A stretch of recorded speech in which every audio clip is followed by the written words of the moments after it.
Hello, and welcome to the Obsolete and Emerging Technology Vodcast. I'm your host, Joshua Sherman. Today I'll be walking you through a wiki page that I created to analyze how the overhead projector became obsolete and ultimately was replaced by the digital data projector. At the end of this screencast, please feel free to explore the wiki page more for other details. The main analysis of the process from obsolescence to emergence takes place on the home or main page, which is where we currently are. To determine how the overhead projector became obsolete in the classroom and how the digital projector emerged, we use the lens of 6 forces. Let's first look at the forces of evolutionary technologies and rhymes of history. Evolutionary technologies are defined as a technology that goes through a predictable, nonlinear process in which it becomes exponentially more powerful over time. Rhymes of history is defined as an innovation's effect on rekindling something from the distant past. The progress of overhead projector to digital projector is more readily explained by the idea of evolutionary technology than rhymes of history. Even though the progression is not a true representation of Moore's law, the progression from chalkboard to overhead projector to digital projector did get exponentially more powerful over time. Now let's take a look at disruptive technologies and science fiction. Disruptive technologies are defined as a technology that seems to come out of nowhere and obsoletes an existing technology. New technologies with the same functionality of an existing technology, but it functions more efficiently and obsoletes that technology. Science fiction as a force is defined as made-up technologies in science fiction that trigger innovators to create those technologies.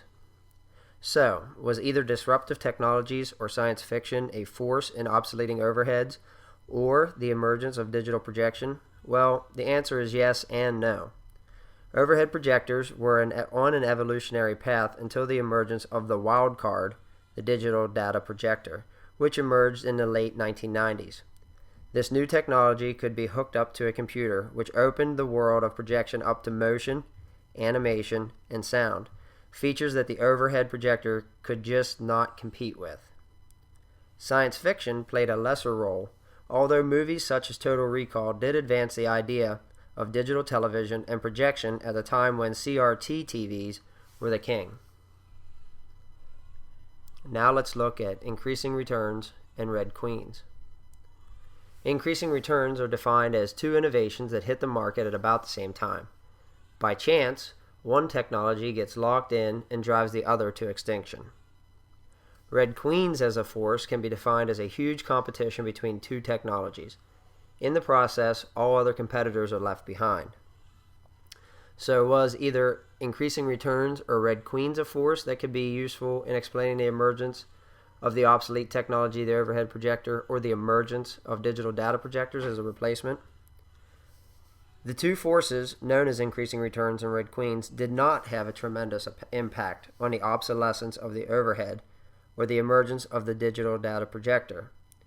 Both are fascinating concepts that just never really played out in a scenario of the overhead projector being replaced by the wildcard technology of digital projection. As mentioned previously, the emergence of the digital data projector can be more attributed to being a disruptive technology rather than an increasing return force or a red queen force. Now let's take a look at speculations on the future of digital data projectors. The digital data projector provides a valuable function in today's classroom. It allows for a diversity of projected materials and allows for mobility of teaching materials from classroom to classroom. It is conceivable that the digital projector will be sitting in a supply closet as an obsolete technology in the next 10 years. However, current frontrunners at replacement of the digital projector, such as Apple TVs, for example at my school, are currently being used to repurpose digital data projectors rather than to completely replace those. As this wraps up my analysis, there are 3 other pages on this wiki that I would like to direct your attention to for exploration at the conclusion of this screencast.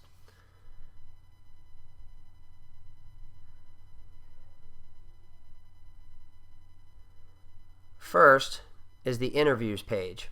If we click on this page, it'll take us to a YouTube video of 2 interviews that I conducted with CASD, which stands for the Chambersburg Area School District.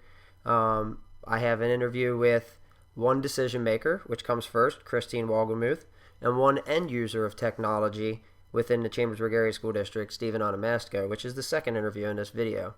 Please take the time to view this video, as their commentary on the obsolescence of overhead projector and how it was used in the past, and the emergence of the digital data projector and how it's used currently in the Chambersburg Area School District, does inform this wiki page.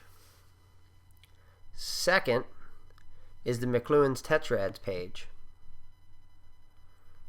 Here you will find completed tetrads for both the overhead projector through enhancement, obsolescence, retrieving and rekindling and reversing, as well as a McLuhan's tetrad for digital data projectors. Lastly, there is a reference page. If we click on it, it'll take us to a download available of a Microsoft Word document that has the references for this wiki page located on it. Thank you for tuning in to this vodcast, and be sure to explore this wiki page at conclusion.